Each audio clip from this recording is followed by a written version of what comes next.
gambaran yang jelas dalam persoalan ini. Baik. Terima kasih. Terima kasih. Pak Mirsa dijawab apa yang dari KPU tadi tidak mengajukan Pak Jelis, pertanyaan. satu lagi dari kami. Masih ada satu lagi. Silakan.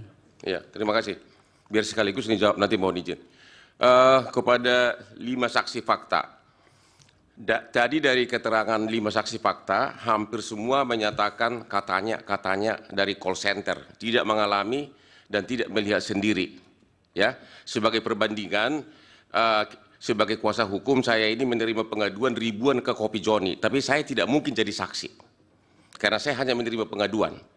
Apakah benar bahwa pengakuan saudara tadi itu mengatakan bahwa memang Anda hanya menerima dari call center, menerima pengaduan, tapi tidak melihat sendiri kejadian yang Anda laporkan tersebut?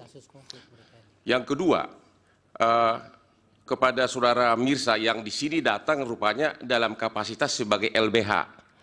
Anda mengadu tentang pencalonan Gibran. Apakah waktu Anda membuat pengaduan tersebut, Anda tidak membaca pasal 47 Undang-Undang MK yang menyatakan bahwa putusan MK berlaku seketika setelah diucapkan, sehingga setelah putusan MK nomor 90 sudah diucapkan, maka itu menjadi bagian dari hukum positif, sehingga tidak perlu dirubah. Sudah berlaku dia tanpa harus menunggu dirubah peraturan PKPU. Pertanyaan terakhir, satu lagi, 2 lagi terakhir. Kepada pertanyaan saksi kelima, yang perbedaan masif antara calon legislatif dan calon pilpres. Emang manusia mana yang tahu kenapa banyak memilih pilpres, mana yang memilih legislatif? Bukankah hanya Tuhan yang tahu kenapa dia memilih itu? Itu nggak bisa ditanyakan kepada siapapun. Iya, pertanyaan Bapak apa? Pertanyaan saya, kepada siapa Anda menanyakan kenapa dipilih lebih banyak memilih pilpres sedangkan legislatif sedikit? Dalam posisi apa orang itu menjawab? Pertanyaan terakhir, dari ini terulang lagi kepada saksi nomor 1 sampai 5, apakah semua kejadian-kejadian yang Anda laporkan ini, Anda bisa tahu nggak bahwa kepala desa misalnya akhirnya berubah, mempengaruhi suara di pilpres? Anda kan tidak tahu apakah kepala desa itu akhirnya memilih 02 atau tidak. Semua hanya berdasarkan asumsi. Sedangkan Anda di sini saksi fakta. Terima kasih. Baik, karena pertanyaan nggak banyak, dari Bawaslu ada pertanyaan? Atau nanti di cross penjelasan? Oke, cukup. Cukup. Dari Hakim, Prof. Saldi, silakan. Saya sedikit aja ke Pak Adnin Armas ya. Pak Adnin Armas. Halo. Sini Pak. Nah, lihatnya ke sini.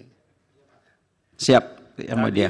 Tadi kan ada penjelasan atau keterangan, kesaksian, ada satu kelurahan, katanya kan, yang semuanya 01, 03 itu kosong, nggak ada suaranya. Itu kelurahan apa tadi Pak? Kelurahan Cileuksa. Cileuksa, Kecamatan Sukajaya. Kecamatan Sukajaya ya. Kabupatennya apa? Bogor. Bogor. Oke, makasih Pak. Ada bukti nggak ini di Bapak? Ada Pak. Di P berapa disampaikan? Ini saya di sampaikan. Permohonan. Pak Kuasa Hukum, tunggu dulu. Ada nggak ini di permohonan? Di tambahan bukti yang mulia. Bukan. Di permohonannya ada tidak? Pertanyaan hakim dijawab dulu Pak Wakil Kamal. Tidak ada. Tidak. Kalau ini kan fakta yang terungkap di persidangan. Ya. Nanti Bapak lihat kan ya, buktinya di situ, nanti akan kita cross check dengan KPU. Benar atau tidak itu satu kelurahan suara 01, 03 itu kosong. Ada nggak bisa? Bapak bawa nggak itu buktinya sekarang? Ada Pak di HP saya dari foto C hasil. Itu gimana kami mau dapatnya itu Pak? Iya, saya kirim ke... Nanti begini, Bapak usahakan itu menjadi barang yang tercetak, di print ya. Iya, Nanti Pak. akan kita cross check ke sebelah ini. Di KPU. Nanti coba dibuktikan, ini kan sudah apa nih, Cileusa, kecamatan dan segala macamnya itu satu kelurahan. benar nggak itu kosong ya? Tolong Pak Hasim ya. Jadi agar itu clear yang kayak begitu, nanti kita bisa lihat di bukti kedua belah pihak. Terima kasih Pak Ketua. Cukup. Silakan Pak Mirsa. Dijawab yang terkait, yang bisa dijawab, kalau tidak jangan dipaksakan malah nanti menjadi berbohong pula. Oke, terima kasih Majelis Hakim yang mulia. Atas semua laporan-laporan dari daerah ya, termasuk yang APSI di Semarang dan digitalisasi marketing bersama UMKM di Surakarta, kita sudah melaporkan semuanya di Bawaslu yang mulia, di Bawaslu Pusat yang mulia. Ya, di yang atas APSI yang di Semarang, kita sudah menerima laporan dari Bawaslu dengan tanda terima laporan nomor 001-PP-PP-00.00/12 tertanggal 21 Desember 2023. Statusnya tidak diregister, dianggap dan memenuhi syarat material. Tapi kita sudah juga mengajukan laporan ke DKPP yang mulia.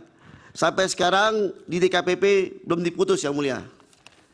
Sedangkan yang mengenai laporan dari THN Surakarta, kita juga sudah laporkan di Bawaslu yang mulia yang mengenai digitalisasi marketing bersama UMKM. Sudah kita laporkan juga dengan nomor laporan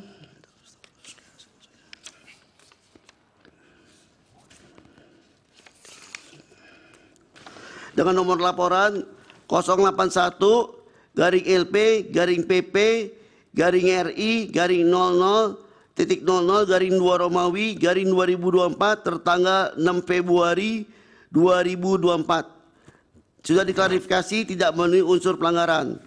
Nah, sempat dipanggil sama Bawaslu Jawa Tengah, saya diklarifikasi melalui daring, tapi hasilnya menurut Bawaslu Jawa Tengah tidak dihentikan karena menurut Gakumdu tidak ada pelanggaran administrasi yang mulia. Terima kasih.